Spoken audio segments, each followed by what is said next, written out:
Selamat pagi dan salam sejahtera untuk kita semua. Kepada yang terhormat Bapak, Ibu dosen dan para penguji uji kinerja PPG dalam jabatan periode ketiga tahun 2025. Perkenalkan, nama saya Veronica Haryati, Guru Pendidikan Agama Katolik dan Budi Pekerti di SMP Negeri 10 Satap Menukung. Sekaligus mahasiswa PPG dalam jabatan periode ketiga tahun 2025 di LPTK Santo Fransiskus Asisi, Semarang.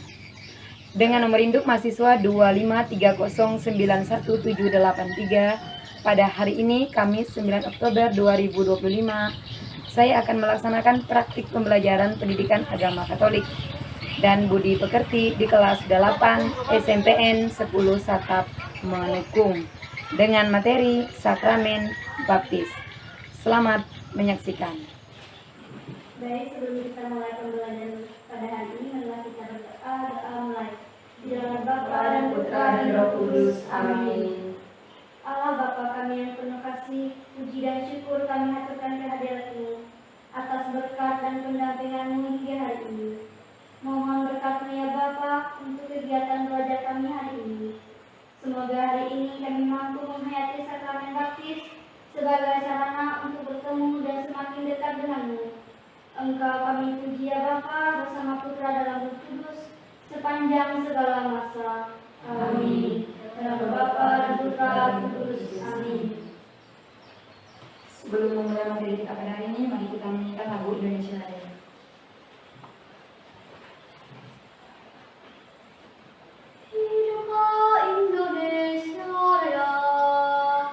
Indonesia, tanah airku, tanah tumpah darahku.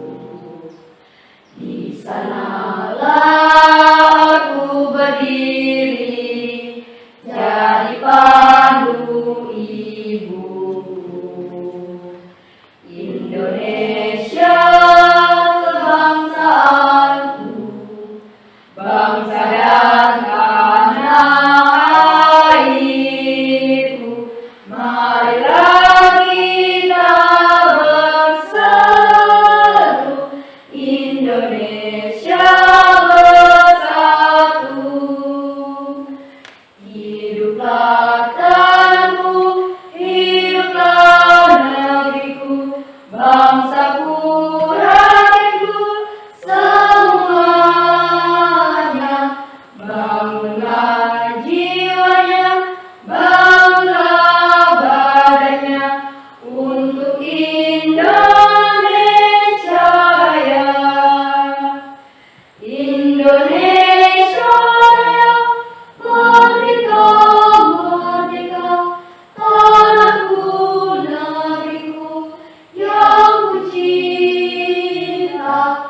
Indonesia Raya, merdeka, merdeka, hiduplah Indonesia Raya. Indonesia Raya, merdeka, merdeka, tanahku, negeriku yang ku cinta. Indonesia Raya, merdeka, merdeka, hiduplah Indonesia Raya. Ya, silakan duduk. Terima kasih. Selamat pagi. Bagaimana kabarnya? Baik. Sudah sarapan? Sudah.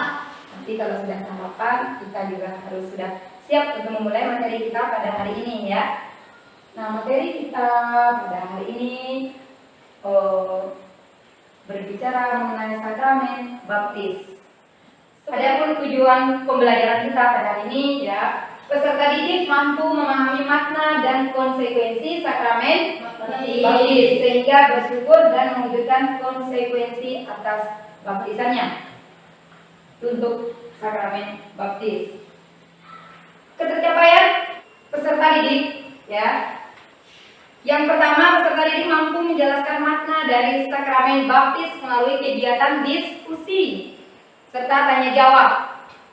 Yang kedua, peserta didik mampu mengidentifikasikan konsekuensi dari sakramen baptis melalui diskusi ke kelompok. Ya.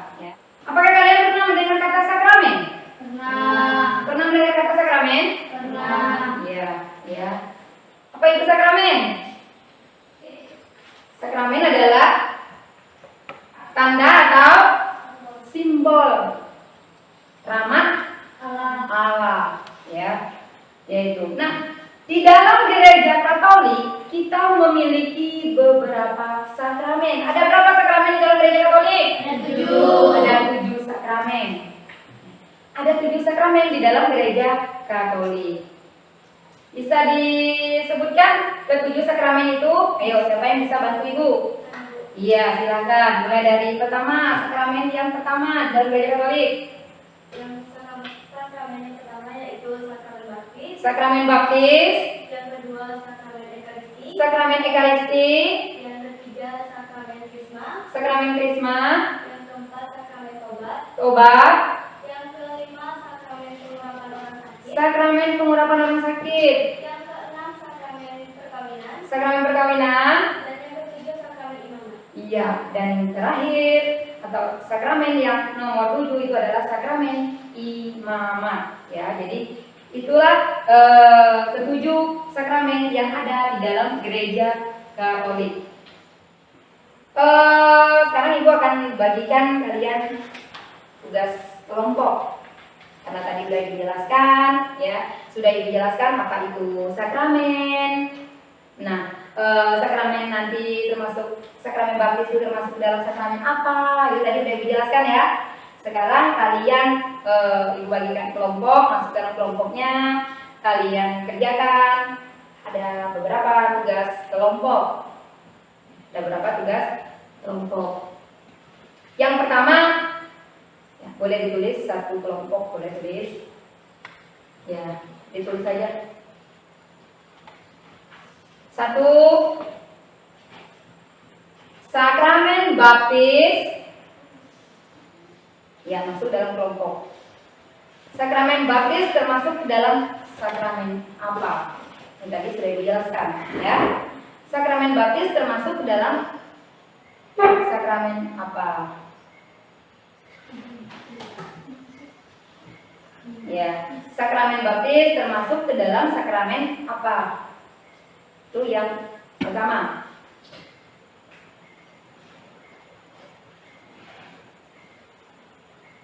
Sudah? Yang kedua, mengapa kita perlu menerima sakramen baptis? Mengapa kita perlu menerima sakramen baptis? Masih ingat kan? Ibu jelaskan kan? Masih. Mengapa kita perlu menerima sakramen baptis? 3. Sakramen baptis terdiri dari sakramen apa saja? Karena dia tadi termasuk dalam sakramen inisiasi. Sakramen baptis terdiri dari sakramen apa saja?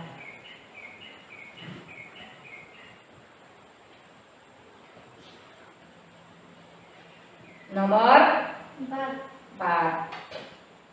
Sudah, Febri?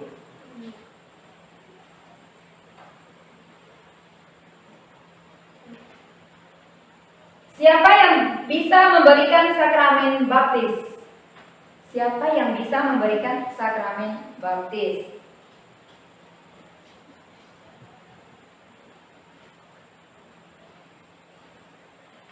Siapa yang bisa memberikan sakramen baptis? Sudah? Iya, ada 4 soal untuk kalian diskusikan. Silakan diskusi sama temannya, ya. Dijawab apa yang Ibu tanyakan. Tolong ingat apa yang Ibu sampaikan.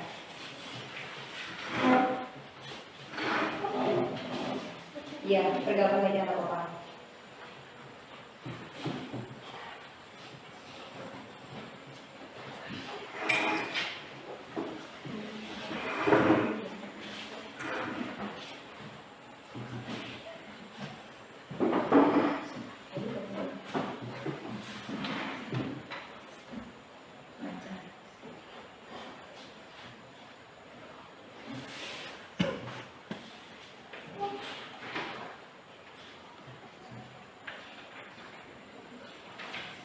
Silakan didiskusikan.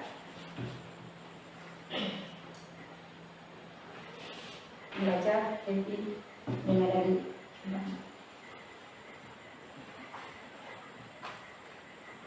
Ya, baca dalam hati kalian menjawab pertanyaan yang dikasihkan tadi dari dalam kelompok.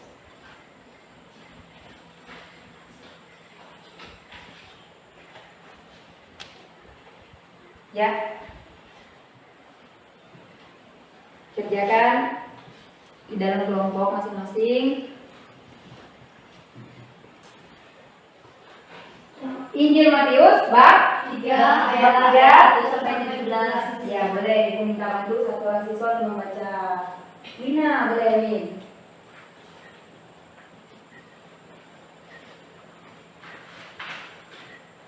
Suaranya lengkap ya. Yang lainnya dengarkan. Matius bab 3 ayat 1 sampai dengan 17.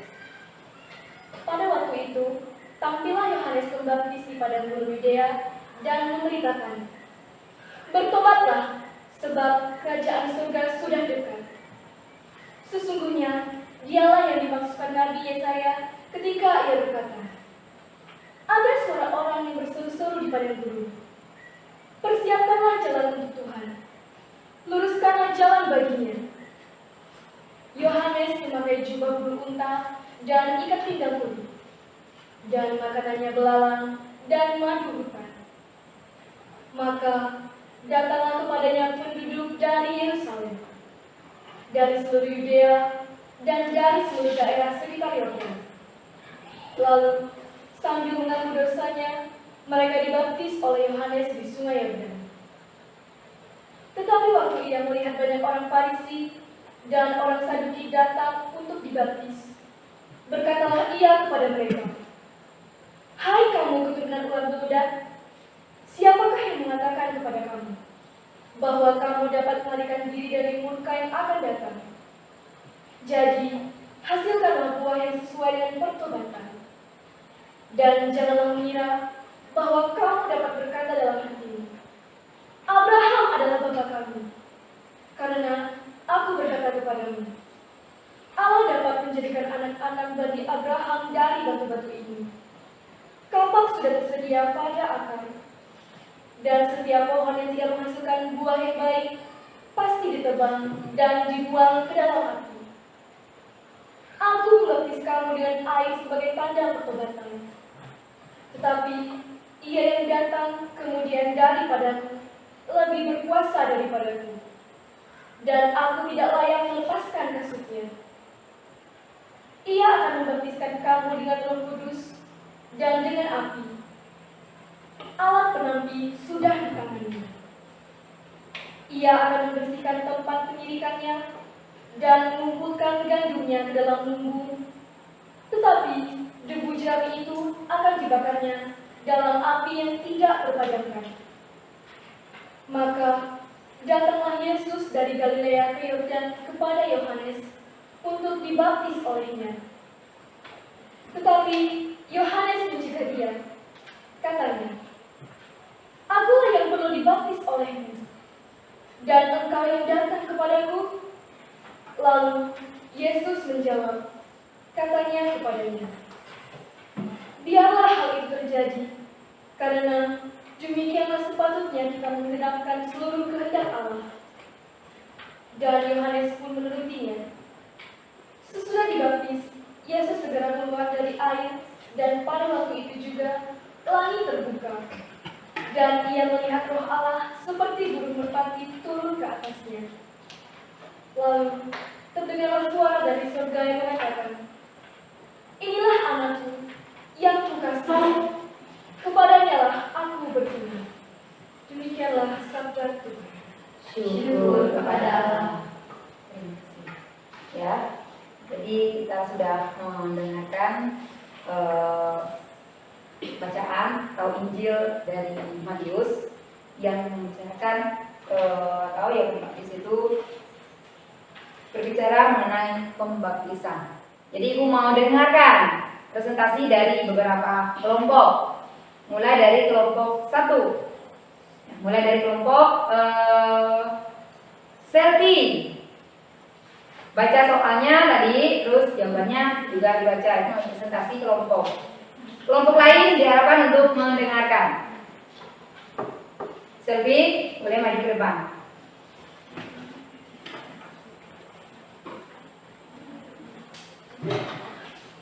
Yang lainnya dengarkan dan perhatikan. Soal yang pertama, sakramen baptis termasuk ke dalam sakramen apa? Jawaban nomor 1, sakramen inisiasi. Soal nomor kedua, mengapa kita perlu menerima sakramen baptis? Jawaban nomor 2, karena melalui baptisan kita dibebaskan dari dosa dan dilahirkan sebagai anak-anak Allah. Soal yang ketiga, sakramen baptis terdiri dari sakramen apa saja? Jawabannya, sakramen baptis, sakramen krisma, dan sakramen ekaristi.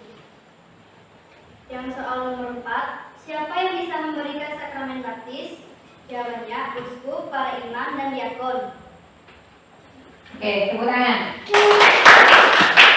Ibu ingatkan kembali bahwa sakramen inisiasi yang pertama di dalam gereja Katolik adalah sakramen baptis. Sakramen baptis menjadi pintu gerbang utama.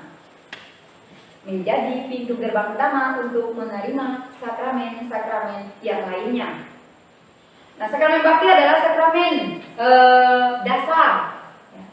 Sakramen baptis adalah sakramen dasar bagi orang Kristiani. Dengan dibaptis berarti kita dilahirkan kembali menjadi manusia baru dan kita menjadi anggota gereja. Itu. Terus baptis tadi belum Ibu singgung di awal materi kita. Baptis juga berasal dari bahasa Yunani yaitu baptizo, yaitu baptizo, ya, yang berarti pembasuhan atau pencucian. Pembasuhan atau pencucian. Berdasarkan pengertian ini juga kata baptis juga diartikan sebagai membenamkan calon baptis ke dalam air atau memercikinya. Pembaptisan dilakukan dengan air. Jadi ingat, ya, melalui sakramen baptis materi atau materi utama itu adalah air. Ya. Nah, cara pembaptisan banyak, itu ada bermacam-macam, bukan hanya satu. Jadi ada yang ditenggelamkan dalam air atau yang disebut dengan baptis selam. Ya, kalau dia ditenggelamkan dalam air berarti dia disebut sebagai baptis selam. Sedangkan ada juga yang diperciki air atau diperciki di kepala atau dituangkan di dahi. Ya. Nah, itu macam-macam dari sakramen baptis. Setiap baptisan, baik itu baptisan percik maupun baptisan selam, itu memiliki makna yang sama. Dia tidak mengurangi makna dari arti pembaptisan. Nah, materi dalam baptis juga tadi ingat, yang pertama itu ada air, yang kedua lilin, yang ketiga minyak krisma, yang keempat kayu putih. Nah, itu ya yang melambangkan yang memiliki arti masing-masing. Beberapa persyaratan untuk dibaptis dalam gereja Katolik. Yang pertama, apa persyaratan? Kita harus percaya kepada Kristus. Kita harus percaya kepada Kristus sebagai Sang Penyelamat. Penyelamat. Mengikuti pelajaran calon katekumen sekurang-kurangnya berapa tahun? Mengikuti pelajaran calon katekumen sekurang-kurangnya 1 tahun sebelum kalian menerima sakramen baptis, terutama ya mau baptis dewasa. Mengucapkan dan pengakuan iman. Pengakuan iman itu ya harus itu. Nah, buah atau rahmat dari sakramen baptis itu apa saja? Masih ingat? Ibu sampaikan pertemuan yang lalu. Apa? Dihapuskan dari segala dosa. Terus apa lagi? Dilahirkan kembali menjadi Iya, menjadi manusia baru. Dan juga menjadi anak-anak Allah. Mendapat apa lagi? Mendapat rahmat pengudusan dan pembenaran yang bersatukan seorang dengan Kristus. Kristus itu adalah buah atau rahmat dari sakramen baptis itu sendiri. Nah, Kristus itu adalah gereja. Ya, Kristus kepala gereja. Ingat bahwa ikut ambil bagian dari tugas gereja yang dimeteraikan menjadi milik Kristus itu selama-lamanya. Ya, apakah kamu senang mengikuti pelajaran kita hari ini? Senang. Ya. Ada kesulitan? Tidak. Bosan tak? Tidak. Ya. Jadi kalau kita mau dengarkan, memahami apa yang disampaikan, berarti kalian semuanya sudah paham. Ya, tidak ada kesulitan-kesulitan. Ibu kasih tugas terlebih dahulu, ya. Tugasnya nomor 1.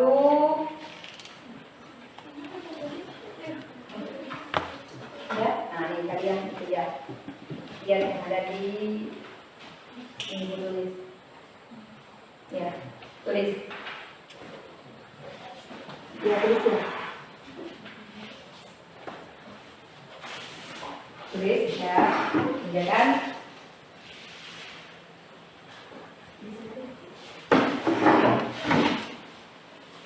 Apa yang dimaksud dengan sakramen?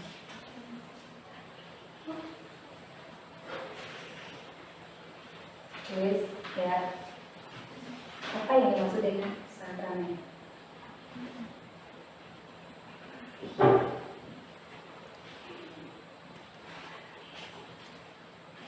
Nomor 2.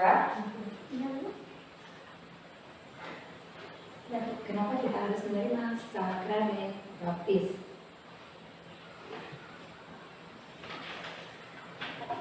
Kenapa kita harus menerima sakramen baptis? Ya.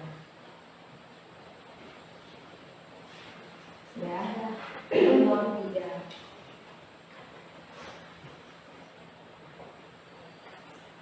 Apakah sakramen baptis boleh diterima? Apakah sakramen baptis boleh diterima?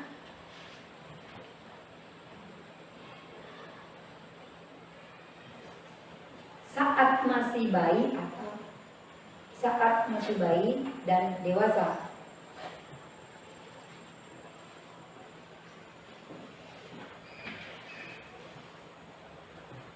Nomor 4. Siapa yang memberikan sakramen baptis? Atau siapa yang bisa memberikan sakramen baptis?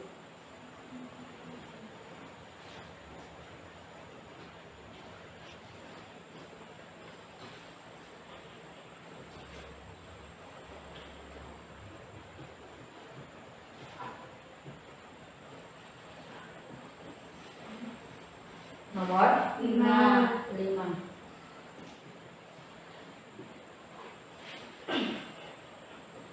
Apa saja materai yang digunakan saat pembaptisan? Apa saja materai yang digunakan saat pembaptisan?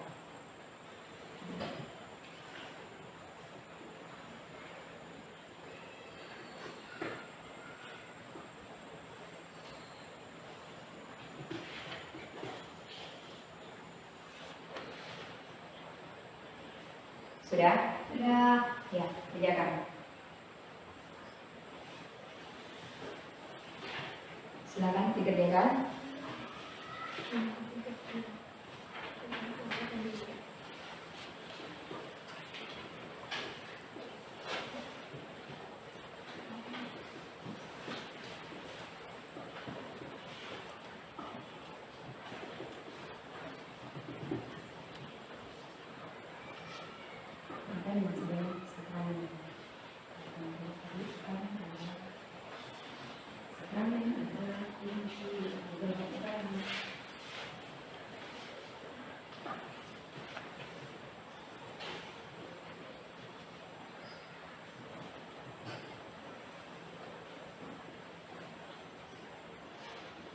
Ya. Siapa saja yang boleh atau yang bisa melihat sakramen baptis. 6 Skup dan diakon.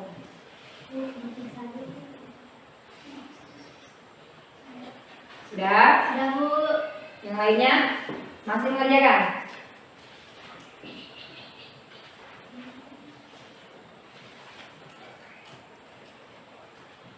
Ya, kerjakan ya, masih belum selesai.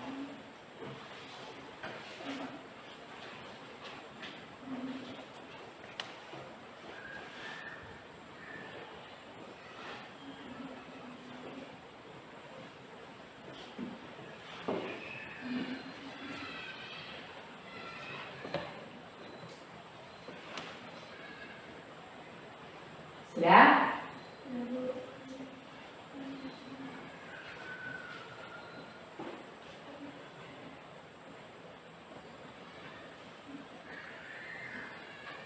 Ini ada sebuah permainan biar kalian itu tidak apa nih? Tidak bosan. Tidak bosan ya, tidak bosan. Permainannya itu mudah. Ya, permainannya mudah. Kenapa ibu katakan mudah? Karena permainannya sering kalian lakukan ketika kalian ya lompat ke kiri, lompat ke kanan, maju ke depan, maju ke belakang. Boleh satu orang instruksikan di depan, yang lainnya berdiri. Ya berdiri, mejanya boleh digeser, apa namanya kalian cari situasi yang apa namanya tempat enak di mana kalian bergerak. Ya keluar dari tempat duduk saya nggak apa-apa. Ya satu orang boleh instruksikan di depan. Satu orang. Nanti kalau ibu bilang maju, ini namanya permainan lawan kata. Paham ya? Iya. Kalau ibu, ayo maju sini. Iya. Maju. Oke. Nah, itu ada ke depan. Iya. Sini Yudi biar enak bergerak. Nah. Ya, kalau ibu katakan maju ke depan berarti kalian mundur. Kalau ibu bilang mundur berarti maju. Kalau ibu bilang ke kiri kemana arahnya? Kalau ibu katakan ke kanan berarti ke kiri. Ya. Kalau salah dihukum nggak? Iya. Boleh. Mulai dari sekarang. Maju. Ya. Mundur. Mundur. Ya, nanti ini masih tahap percobaan, ya, masih dicoba. Maju, mundur, maju, mundur, maju, mundur. Gimana nih? Maju, mundur, mundur, maju, kiri, Kanan. kiri, kanan, kiri, ke kanan, maju, mundur, maju, kanan, oh, kiri, iya, maju. Oke, sudah ya, tepuk tangan. Hidup ini adalah kesempatan. Hidup ini untuk melayani Tuhan. Jangan sia-siakan waktu yang Tuhan berikan. Hidup ini sudah jadi berkah.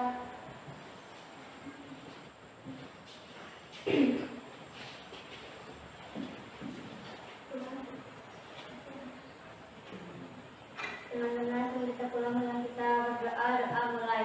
Dalam Bapa, Putra, Kudus. Amin. Allah Bapa kami di kerajaan surga, kami mengucap syukur atas rahmat dan berkat Engkau yang berikan kepada kami pada hari ini. Terima kasih pada hari ini karena kami dapat mengikuti pembelajaran tentang sakramen baptis. Ini anakmu ini pulang ke rumah masing-masing kiranya Engkau memberkati jalan pulang kami dan melindungi kami dari mara bahaya. Bapa, doa ini kami serahkan di dalam tangan kanan Engkau dengan pengantaran Yesus Kristus Tuhan kami. Amin.